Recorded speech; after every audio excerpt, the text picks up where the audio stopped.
15번 문제는 바로 같이 할게요. 자, 펜 잡으시고 먼저 문제부터 확인합시다. 항상 문제 만나면 뭐부터 보라고요? 원금 균등인지 원리금 균등인지, 연단인지 월단인지. 원리금 균등, 앞서 그 그림 한번 생각해 봐요. 원금 균등일 때는 원금은 항상 일정, 이자는 초기는 많고 시간이 가면 이자는 점점 작아진다. 이게 무슨 균등? 원금 균등. 원리금 균등은 원금과 이자를 합친 금액이 항상 똑같다. 마지막에 요 그림 위에 네 글자가 떠있었는데 그게 뭐던가요? 저당상수. 원리금 균등이 놓으면 무조건 저당상수가 따라와야 돼요. 자, 이거부터 쓰세요. 무조건. 그러니까 원리금 균등이라는 말이 놓으면 무조건 첫 번째 작업이 저당상수부터 해야 됩니다. 그러니까 15번 문제 스타일을 만났다 그러면 첫 번째 얼마 빌렸습니까? 4억. 저당상수 얼마죠? 0.087. 이 작업부터 해야 돼요. 자, 그랬더니 얼마가 나왔습니까? 3,480. 따라 적다 보니까 직접 계산기 안 눌렀죠. 계산기 빨리 눌러요. 막둥이 계산기 눌러 빨리. 예, 계산기 가지고 갑니다. 시험장에 가지고 갑니다. 예. 핸드폰 가져가면 안 됩니다. 공학용 계산기도 상관없어요. 자기가 가지고 있는 익숙한 계산기 쓰면 돼요. 단 공학용 계산기를 가져갔을 때는 거기서 세팅을 해야 됩니다. 제로로. 왜 세팅해라고 하는지 알죠? 공식을 입력해 놓았을까봐. 그들이 우리를 과하게 평가해요. 그 입력 못하는데 우리 입력 안 하는데 그거는 그 정도 알려면 공학도들이 하는 거니까. 자, 가봅시다. 요 금액 나왔습니까? 3,480만원. 얘 이름이 뭔가요? 아니요, 얘 이름. 원리금 상환액. 그럼 이 안에는 뭐가 들어가 있습니까? 원금하고 이자하고. 원금하고 이자하고. 그럼 시험 문제는 뭘 물어보느냐면 원리금 균등은 3,480만원 구하라는 문제는 절대 안 나와요. 만약 3,480만원 구하라고 놓으면 한 5초면 끝나는 거 아닙니까? 그러니까 항상 이자가 얼마입니까? 원금이 얼마입니까? 이거 물어봐요. 그런데 원금 못 구합니다. 이 원금은 구할 수가 없다고요. 이자는 구할 수 있어요. 이자는 어떻게 구하면 되죠? 잔금 곱하기 이자요. 그래서 이자가 나와야 나머지가 원금이 돼요. 그럼 가령 이렇게 이자를 구했어요. 구했던 이자가 480만원이더랍니다. 그러니까 원금은 얼마가 되는 겁니까? 3,000. 이렇게 하는 겁니다. 자, 그럼 구해봅시다. 잔액 1회차니까 자, 일단 시험 문제가 15번 보세요. 첫 번째 뭘 구하라고 했죠? 2회차 원금이죠. 2회차를 구하려면 1회차 정보가 필요할까요? 필요 없을까요? 필요합니다. 있어야 돼요. 그래서 이게 시간이 걸린다는 얘기입니다. 자, 갑시다. 1회차 원금을 구해야죠. 그럼 잘 생각해봐요. 보세요. 지금 이거는 무슨 방식이죠? 원리금 균등이죠. 원리금 균등일 때는 항상 뭐라고요? 이자가 구하고 이자를 구하면 나머지가 원금이라고 나와요. 그러면 지금 첫 번째 문제는 뭘 물었습니까? 2회차 원금? 원금? 근데 2회차 원금 구하려면 뭘 알아야 된다고요? 2회차 이자를 구해야 돼요. 그럼 이자를 구할 뭘 알아야 됩니까? 그래요. 잔액을 알아야 돼요. 그러니까 1회차 때 상환액이 얼마인지 알아야만 2회차 잔액이 나오겠죠. 그래서 1회차부터 계산하셔야 됩니다. 1회차 이자 얼마 빌렸습니까? 4억. 이자율이 몇 %입니까? 6%죠? 이렇게 한 거예요. 4억 곱하기 6%. 그러면 3,480만원 중에 2,400만원이 이자라고요. 그러니까 원금이 얼마가 되는 겁니까? 원금 나머지 1,080만원. 이렇게 놓은 거예요. 그래서 원금은 이자가 구해지고 나면 그 다음에 원금이 나와요.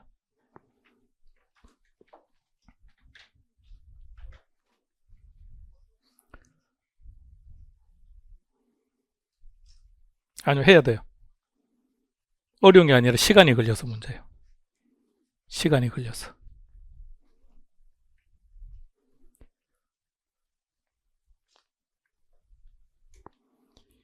29회 이 문제 기출 이전에는 원리금 균등 항상 1회차만 물어서 1회차. 처음으로 2회차, 3회차를 물어본 거예요. 그럼 그 해는 다 틀렸다고 보시면 돼요. 뭔 수로 이 문제를 풉니까? 자, 그런데 이제는 해야 돼요. 나오면 해야 돼요. 자, 요거 했죠? 자, 갑니다. 2회차 원금이죠? 2회차 원금은 바로 못 구한다 그랬죠? 2회차 원금 구하려면 어떻게 된다고? 2회차 이자. 그럼 이자를 구하려면 어떻게 합니까? 잔액 곱하기 이자율이니까 잔액을 구해야 돼요. 얼마 빌렸습니까? 4억. 지금 몇 회차라고요? 그럼 한 번 상환했죠? 얼마 갚았습니까? 아까 1080만 원. 요것 때문에 1회차 이자 구하고 원금 구했던 거예요. 그래서 이자율 곱하면 이렇게 나와요. 그러면 요 안에는 원금하고 이자가 있는데 이자가 요거 매기는 거 빼주면 되겠네요. 빼면 2회차 원금은 이렇게 나옵니다. 두 번째는 뭘 구하라고 했습니까? 3회차 이자. 자, 얼마 빌렸습니까? 4억. 지금 몇 회차라고요? 몇 번 갚았죠? 2번. 1회차는 얼마 갚았습니까? 1080. 2회차는 얼마 갚았습니까? 1144만 8천 원. 이걸 둘 다 빼야죠. 1회차 상환한 금액, 2회차 상환한 금액 빼고 이자율 곱하면 이자 나옵니다.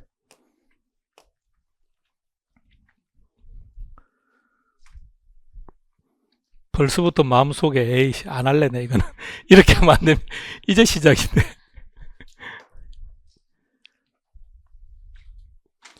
그렇게 해서 정답이 2번 된 거예요. 근데 문제는 풀 겁니까 안 풀 겁니까? 안 됩니다. 이러면 아무리 알아도 이거 알고 있다고 하더라도 일단 한 2분은 가지고도 타이트할 텐데요. 그죠? 자, 그러면 1분 내에 풀 수 있는, 분명히 말했으면 여러분들 시간이 많이 걸린다 했습니다. 그럼 1분 안에 풀 수 있는 방법을 지금부터 설명할 겁니다. 자, 이제 펜 잡아요. 자, 지금까지 정리했으면 저 그 밑에 겁니다. 다시 문제 확인하시고요. 상환 방식이 뭐라고요? 원리금 균등일 때는 무조건 첫 번째 해야 될 작업. 그러니까 원리금 균등을 보는 순간 나머지는 볼 필요 없어요. 무조건 뭐부터 해야 됩니까? 저당 대부액 곱하기 저당 상수는 저당 지불액. 저당 대부액 얼마 빌렸습니까? 4억. 저당 상수. 이거부터 일단 계산하셔야 돼요. 자, 계산합시다. 자, 지금부터 한번 논리적으로 잘 생각해 봐요. 요 금액 안에는 무엇과 무엇이 들어가 있습니까?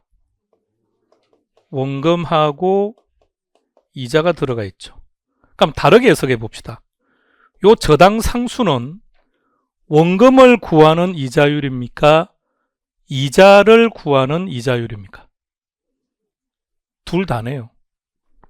빌린 돈에다가 저당 상수를 곱했더니 원금과 이자가 동시에 나오지 않습니까? 그럼 저당 상수라는 말은 원금도 구할 수 있고 이자도 구할 수 있는 이자율이라는 말입니다. 맞습니까? 그러면 이 문제에서 이자율이 몇 %입니까? 6%입니까? 그럼 여기서 요 저당 상수에서 이자율 0.06을 빼면 이해 없어지겠네요. 맞나요? 그러니까 원금만 구할 수 있겠네요. 이해하는 척 하면 안 돼요. 이해해야 돼요. 이해하는 척하고 넘어가면 안 돼. 일단 이 개념은 이해하시겠습니까? 저당 상수라는 것은 원금과 이자를 다 구할 수 있는 건데 여기 이자가 있지 않습니까? 이자율이. 그리고 저당 상수에서 이자율을 빼버리면 요 이자는 못 구하는 거 아닙니까? 원금만 구할 수 있죠. 그래서 1회차 원금을 구할 거예요. 무조건 작업이래요. 원리금 균등일 때는 무조건 이것부터 먼저 해놓고 앞에 방식으로 문제 안 풀 겁니다. 시간이 많이 걸리니까 이 방식으로 풀 거예요.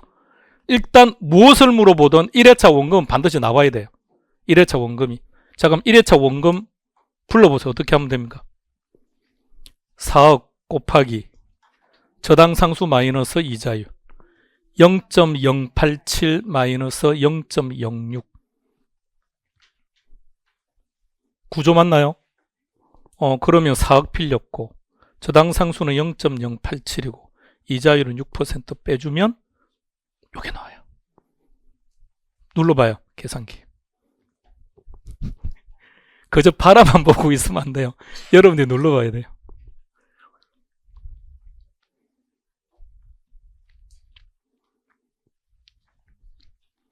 이렇게 나옵니까? 그럼 앞서 풀었던 문제에서 1회차 원금이 얼마였는지 한번 확인하세요. 앞서 풀었던 방식으로 동일하죠? 이렇게 구한다는 거. 근데 이건 일단 논리적으로 가능하시겠죠? 자, 이제 문제로 들어갑시다. 그럼 다시 말하면 문제가 무엇을 물어보든 상관없이 이 작업은 반드시 하셔야 돼요. 그래서 그 다음부터 시작을 해요. 자, 첫 번째 뭘 구하라고 했습니까? 문제가 뭘 구하라고 했습니까? 자, 2회차 다 떠버리네. 2회차 원금 구하래요. 자, 1회차 원금은 구하라는 말도 없었는데 왜 구했냐면 자, 1회차 원금이 있어야 돼요. 거기다가 이렇게 할 거예요. 1 플러스 R로 갈 거예요. 요 R이 뭐죠? 요 이자율. 자, 여러분들이 먼저 계산기 눌러서 결론 지으세요. 어쨌든 1회차 원금은 방금 우리 계산했지 않습니까? 1080만 원.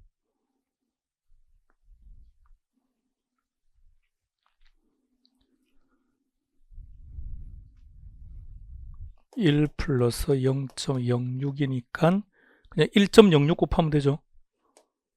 그냥 1.06 이렇게 놓습니까? 예, 이렇게 할 거예요. 근데 앞선 계산 문제 방식을 보세요. 앞선 문제도 우리가 요게 바로 놓은 게 아니었어요. 앞서도 요거부터 먼저 구했어요. 기억나십니까? 1회차. 근데 원금을 바로 구할 수가 없었기 때문에 이자부터 먼저 구하고 전체 금액에서 이자 빼서 원금 구했어요. 그렇게 하지 말고 요렇게 하면 조금 더 시간은 단축될 수 있으니까. 자, 요거 하나. 자, 두 번째. 이번엔 뭘 구하라고 했습니까? 3회차 이자. 자, 이자 이제 어떻게 구할 건지 이제 생각해 봐요.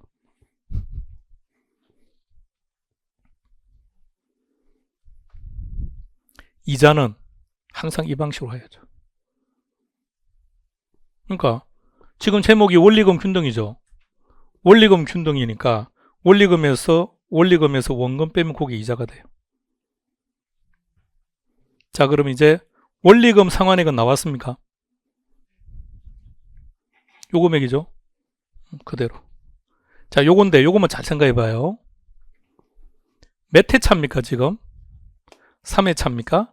그럼 어떻게 해야 되느냐면 요 그대로 가져와요. 1 플러스 R에 이제 제곱이 들어가야 돼요. 단 여기 조심해야 될 게 3회차니까 3성 2회차니까 제곱하면 틀려버린다고요. 요게 그냥 1 플러스 R로 갔으니까 이때부터는 제곱 들어가야 돼요. 그 다음에는 3성 가고 그 다음에 4성 이렇게 가면 돼요. 자, 계산기 눌러보세요. 1.06 두 번 곱하세요. 제곱이니까 1.06 곱하기 1.06 1.06 두 번 곱해요. 그리고 이 금액 곱하세요. 그렇게 하면 요 금액이 나올 겁니다. 원금 이렇게 나옵니까? 에이, 다시. 자, 요 원금 봐요. 여기 3회차죠. 여기 3회차 원금이라고 생각해요. 3회차 원금이면 1회차 원금은 항상 들어가고 곱하기 여기 제곱이라고요. 그러니까 다시 계산기 준비하세요. 1.06 곱하기 1.06 하세요. 했습니까? 곱하기 1회차 원금 1080만 원 누르세요. 하니까 얼마 나옵니까?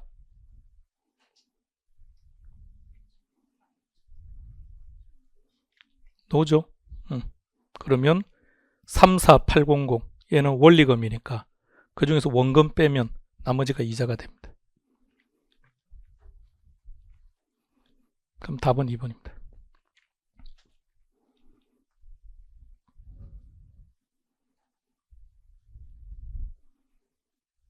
나는 이것도 싫어 그러지 말고요. 이거는 합시다.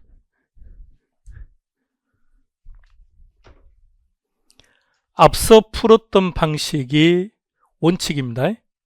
그것도 한번 구경은 해놓고요. 단 시험 문제 나왔을 때 그렇게 풀면 안 돼요. 시간이 걸리니까. 그래서 앞서 풀었던 방식하고 비교하면 보세요. 이 문제는 2회차를 물어봤지 1회차를 물어본 적이 없어요. 근데 왜 1회차까지 계산을 하느냐 하면 이 금액을 구해내야 되기 때문에. 잘 봐요. 요 금액을 구해내야 되기 때문에. 자, 1080만 원이 왜 필요한지를 봐요. 여기 1080만 원을 빼야 되니까. 그러면 4억에서 1080만 원을 뺀 것이 잔액이죠. 그러니까 잔액을 구해야 되기 때문에 그 직전까지 상환된 금액을 구해야 됩니다. 이 문제 봐요. 원금 균등이에요. 자, 9회차입니다. 잘 보세요. 9회차입니다. 그럼 몇 번 상환했습니까? 8번입니다. 그러면 잔액을 알아요. 잔액을 알아야 되는데 원금 균등은 왜 편하냐? 이 회차가 몇 회차가 되든 요 금액이 동일하기 때문에 그래요. 이 금액이 동일하니까 9회차면 8 곱해버리면 되고 이게 15회차라고 한다면 14 곱하면 바로 나오기 때문에. 근데 원리금 균등은 그게 안 된다고요. 원리금 균등은 자료 보세요. 원리금 균등은 매번 원금 이자가 다르다는 거 이미 우리 확인하지 않았습니까? 원금 균등 그림 생각해요. 원금 균등. 상환 후기로 갈수록 원금은 어때요? 일정이죠. 그러니까 원금이 일정이라고요. 원금이 일정. 원금이 일정이니까 회차가 몇 회차가 되든 잔액을 구하는 게 편하다고요. 그래 시간이 짧게 걸린다는 얘기입니다. 근데 원리금 균등은 원금이자 합친 금액은 똑같았죠. 근데 시간이 가면 원금이자 계속 금액이 달라지죠. 그러니까 매번 계산을 따로 해야 돼요. 문제는 1회차를 물어본 적도 없는데도 1회차부터 계산해야 된다고요. 근데 잘 보세요. 이 문제를 풀려면 1회차 이자를 알아야 됩니까? 원금을 알아야 됩니까? 지금 우리한테 필요한 거는 이자입니까? 원금입니까? 원금이에요. 근데 이자는 왜 계산했습니까? 이자가 안 나오면 원금이 얼마인지 모르니까. 그러니까 원리금 균등은 일단 이 금액이 먼저 결정돼요. 이 금액이 먼저 결정되고 난 다음에 이 안에는 이자와 원금이 있는데 이자는 구할 수 있다고요. 이자는 이렇게 구하면 돼요. 원금은 못 구해요. 별도로. 그래서 이자 지급액이 결정되면 나머지 원금이 결정되는 겁니다. 자, 그 잘 봐요. 구조를. 그래서 얘를 구했던 거예요. 자, 몇 회차를 물었죠? 2회차를 물었죠? 근데 1회차 원금이 왜 필요하다고요? 2회차 잔금을 알아야 되니까. 이거 잘 봐요. 자, 그래서 이거 보세요. 문제는 2회차임에도 불구하고 1회차 원금부터 계산해야 된다고. 1회차 원금이 나와야만 구할 수 있으니까. 그러니까 이자 구하는 과정을 빼버렸다고 필요 없으니까. 그래서 저당 상수의 이자율을 빼버리면 그게 원금이지 않느냐 이 말입니다. 그러니까 문제는 2회차를 물었으니까 1회차 원금에서 출발하자고요. 그냥. 그래서 거기다가 이자율을 곱하는 거예요. 표정이 밝아져야 됩니다. 불편하죠. 그래서 불편해요. 그런데 단 지금 처음 아닙니까? 여러분들 진짜 대한민국에 와서 처음 접하는 내용 아닙니까? 은행 가면 걔들이 다 있죠. 그럼 은행에 계신 분들은 자기들이 다 이렇게 계산했을까요? 그럴 일이 있겠습니까? 컴퓨터에 숫자만 대입하면 컴퓨터가 탁 도출해 주는데 그분들한테 가져가서 풀어봐라 해봐요. 풀 줄 아는지. 아니 근데 성진 시험할 때는 다 해요. 그분들도. 자, 그래서 이렇게 한 거예요. 구조를 같이 앞에 거와 구조를 연결해서 1회차 원금 곱하기 어떻게 하면 된다고요? 0.06이니까 1.06 곱하면 얘가 나와요. 무조건 얘까지는 알아야 돼요. 자, 일단 문제는 뭘 구하라고 했습니까? 첫 번째가 2회차입니까? 2회차. 그럼 3회차 이자. 이자는 이렇게 해요. 단 이 원금은 언제 원금입니까? 3회차 이자를 구해야 되니까 이건 3회차 원금이겠죠. 3회차 원금이라면 똑같은 방식으로 이거 제곱만 하면 돼요. 이게 5회차예요. 그럼 똑같은 방식으로 4승만 해주면 돼요. 근데 어차피 뭐 지금 이 문제가 가장 고난이도인데 더 이상 뭐 4승 5승 갈 필요는 없을 테니까 저기까지만. 이 금액 어디서 왔죠? 34800은 여기서. 이건 어떻게 구합니까? 부르세요. 시작. 1080 곱하기 1.06 곱하기 1.06 하면 이렇게 나와요.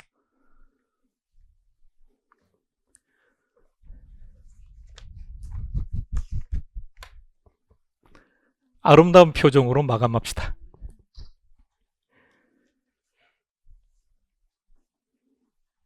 마지막에 부동산 투자예사법까지 욕심내서 하려고 했는데 부동산 투자예사법은 다음 달에 합시다. 뒤에 있는 세 문제는 다음에 할게요. 여기까지.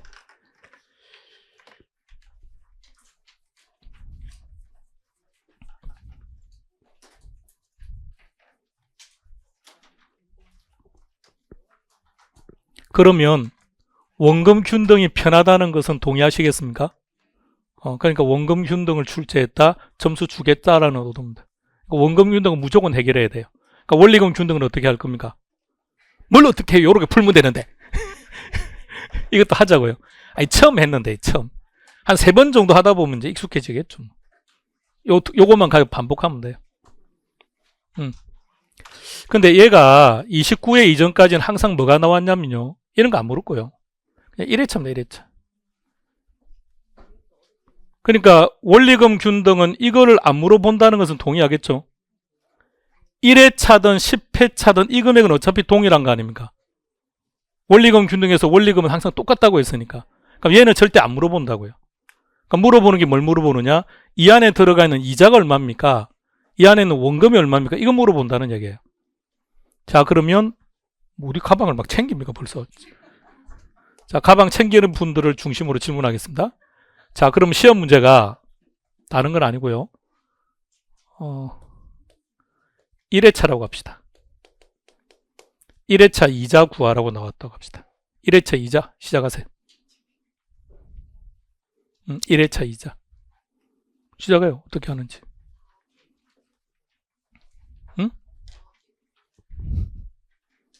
4 곱하기 2%?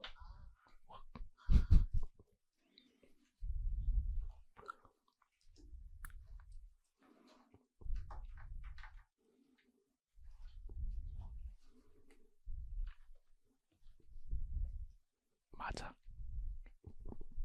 맞다고.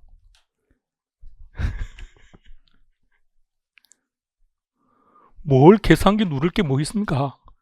바로인데. 1회차 이자 얼마 빌렸습니까? 4, 이자 몇 프로입니까? 곱하면 되는데 뭐요? 46, 2,400만 원이요. 근데 만약 원금을 구하라고 했다면 상황이 달라지죠. 원금을 구하라고 했다면 일단 이거 구해놓고 그 다음에 이자 구하고 나머지가 원금 되겠죠. 근데 이자 구하라고 하면 바로 나오는 거죠. 이렇게 나왔다고요. 29회 이전까지는 항상. 별거 아니었다고요. 갑자기 회차가 이렇게 돼버리니까 갑자기 이제 불편해진 거죠. 내용이 어렵다기보다는 시간이 많이 걸리는 유형이라서. 그래서 그 시간을 단축하는 방법으로 이렇게요.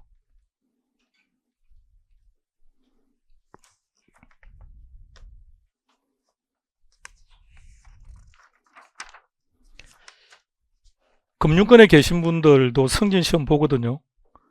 금융연수원에 모여가지고 막 해요. 그래서 예전에 금융연수원에서 교육한 적이 있었는데 그때 앞에 방식으로 막 설명했더니 무슨 말이 하나도 모르겠다고 그냥 다들 그냥 자고 있어서 그래서 이제 이 방식으로 바꿨어요. 아니 끝난 거 아니면 하나 더 있다고 다른 거 하면 더 들어봐라. 그쪽에는 일단 우리하고 다른 게 그쪽에는 강의하는 사람을 제외한 나머지 분들은 다 자기끼리는 같은 아군이죠. 서로 간의 소통도 워낙 잘 되고 하니까 단체로 보이콧을 해요. 아니 다른 보이콧 그냥 자버리는 거야. 그냥 이렇게 자는 게 아니라 앉았어요. 그 의자도 다 푸신푸신합니다. 좋은 의자입니다. 앉아서 눈 감고 있어요. 그래서 자 잠깐만 눈 뜨고 이 방식을 설명했더니 오케이. 그때부터는 집중하더라고요. 그래서 한동안 우리 시험에서는 이런 스타일로 안 나왔기 때문에 왜냐하면 회차가 요렇게 안 하고 그냥 1회차 하면 그냥 이 방식 갈 필요 없어요. 기존의 방식으로 그냥 간단하게 1분도 안 걸리는 문제인데 근데 갑자기 회차가 거듭돼 버리니까 그때는 방법이 없어요. 무조건 이 방식으로 풀어야 돼요. 자, 이렇게 해서 우리는 입문과정 마무리합시다. 다음 주부터 이제 본격적으로 강의가 시작이 됩니다. 개론 교재는 조금 늦어질 것 같습니다. 그래서 1주차만, 첫 주만, 다음 주만 아마 프린터가 제공될 겁니다. 이런 프린터가 아니면 교재 앞부분에 그대로 나갈 거예요. 그러면 여러분들이 다음 주 수업 듣고 뭐 메모한 거는 책 받으면 똑같이 옮겨 적어 놓으면 돼요. 그리고 우리 일정이 빡빡하게 진행이 됩니다. 그럼 다음 주부터 시작해서 2월 달까지 하면 기본서가 끝나요. 이렇게 하면 이제 기본서 가지고 우리가 진도 나가는 게 끝나고요. 그러면 3, 4월 달에는 요약제 가지고 해요. 그 다음에 이제 기출문제 가고 예상 문제니까 문제풀이 과정으로 들어가요. 그러면 기본서 가지고 우리가 함께 정리할 수 있는 기회가 딱 한 번밖에 없어요. 한 번밖에. 그러면 요 시간은 지금처럼 똑같은 패턴으로 진행할게요. 그러니까 요 과정으로 넘어가면 강의 패턴이 확 바뀔 거예요. 이렇게 설명 안 할 거예요. 답 찾는 방법만 설명할 거예요. 이렇게 해서 언제 답을 찾고 할 겁니까? 그러니까 지금은 논리적이고 체계적으로 이렇게 설명할게요. 그럼 여러분들 논리적으로 체계적으로 일단 정리하고 학습을 하시고 단 답을 찾을 때는 그렇게 하지 말자 그랬습니다. 패턴은 똑같습니다. 책에 문제 하나도 수록 안 했습니다. 이걸로. 한 문제를 수록하는 정도 이론밖에 없습니다. 그리고 문제는 계속 프린터로 해서 계속 드릴 거예요. 이를 교재화 시켜버리면 어느 순간 익숙해져 버리니까 그 다음부터는 대체로 이걸 못 봐요. 그래서 계속 프린터로 일단 진행하는 걸로 하고요. 자료는 지금처럼 기출문제는 지금처럼 제공할 겁니다. 그러면 요 과정할 때 기본서에 정리할 것은 최대한 정리를 해요. 그리고 여러분들이 어느 과정에 학습을 하든 어느 순간 어느 특정한 내용이 궁금한 게 생기면 이때 강의 가서 한번 그 부분 한 번 더 보면 돼요. 그러니까 그러한 강의는 분명히 필요한 거니까 그 강의는 딱 한 번으로 끝낼 거예요. 한 번으로 끝내고 대신 그래서 여기서는 전달하고자 하는 모든 내용에 그러니까 개론 전체를 할 건 아닙니다. 전체를 하지는 않을 거예요. 분명할 때 이거는 버릴 거라고 말하고 할 겁니다. 버릴 거는 버릴 겁니다. 단 가져가기로 결정한 것들에 대해서는 아주 논리적으로 체계적으로 설명할 테니까 요 강좌는 앞으로 두고 그렇게 활용하시면 돼요. 그리고 이 과정 들어갈 때부터는 이제 뭔가 강의 패턴이 확 바뀔 겁니다. 키워드 중심으로 정답 찾는 패턴으로 강의 패턴을 바꿀 거니까 요 과정에서 이렇게 할 때 아마 좀 더 집중적으로 정리해 두시면 좋을 것 같습니다. 다음 시간에 뵙겠습니다. 수고했습니다.